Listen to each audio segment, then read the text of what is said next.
नमस्ते दोस्तों, स्वागत है आप सभी का हमारे चैनल पर। आज हम बात करेंगे एक ऐसी चीज़ के बारे में जो हमारी लाइफ का इम्पोर्टेंट पार्ट है पर हमें कभी दिखाई नहीं देती।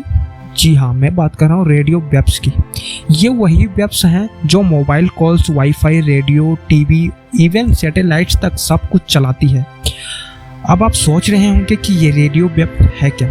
रेडियो वेव्स एक प्रकार की इलेक्ट्रोमैग्नेटिक वेव्स होती है, मतलब इनमें एक इलेक्ट्रिक और एक मैग्नेटिक फील्ड दोनों होते हैं जो एक दूसरे के परपेंडिकुलर डायरेक्शन में होते हैं और हवा में लाइट की स्पीड से ट्रेवल करते हैं। ये एक इनविजिबल एनर्जी वेव है। हम इसे आंखों से नहीं देख सकते लेकिन डिवाइसेस से डिटेक्ट कर सकते हैं। अगर आपको लाइट समझ आती है तो रेडियो वेव्स भी उसी फैमिली का एक हिस्सा है, बस उनकी फ्रीक्वेंसी अलग होती है।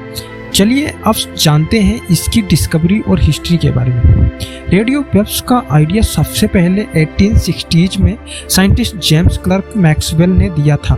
उन्होंने अपने इक्वेशंस से प्रेडिक्ट किया कि इलेक्ट्रोमैग्नेटिक वेव्स एग्जिस्ट करती है और रेडियो वेव्स उनका एक पार्ट है।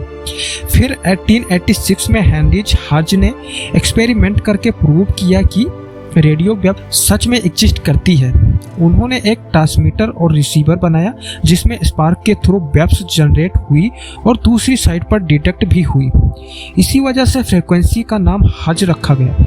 उसके बाद 1895 में जी मार्कोनी ने रेडियो को प्रैक्टिकल कम्युनिकेशन सिस्टम बनाया। उन्होंने पहली बार लॉन्ग डिस्टेंस तक वायरलेस मैसेज भेजने का काम किया और 1901 में अटलांटिक ओशियन के पार सिग्नल भेजने में सक्सेसफुल रहे। यहाँ से रेडियो वेव का यूज दुनिया भर में कम्युनिकेशन के लिए स्टार्ट हो गया। अब बात करते हैं रेडियो वेव बनती कैसे है। रेडियो वेव्स बनने के लिए एक ट्रांसमीटर और एंटीना यूज होता है। जब एंटीना में अल्टरनेटिंग करंट पास किया जाता है तो वो रैपिडली चेंजिंग इलेक्ट्रिक और मैग्नेटिक फील्ड बनाता है। ये फील्ड्स हवा में ट्रेवल करते हैं और बन जाती है रेडियो वेव्स। कैसे काम करती है रेडियो वेव? काम करना सिंपल है।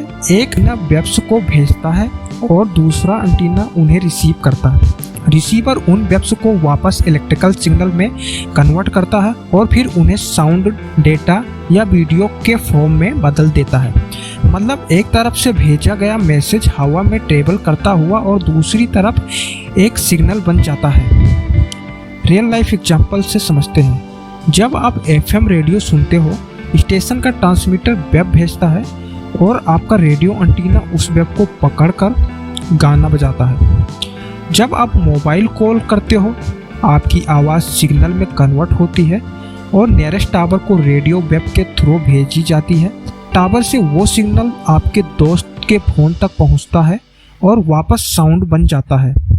वाईफाई राउटर भी रेडियो वेव्स के थ्रू डेटा पैकेट्स भेजता है जो आपके फ़ोन या लैपटॉप तक पहुंचकर इंटरनेट चलाता है। टीवी ब्रॉडकास्टिंग में भी रेडियो वेव्स का यूज होता है जो एंटीना के जरिए टीवी तक सिग्नल भेजते हैं।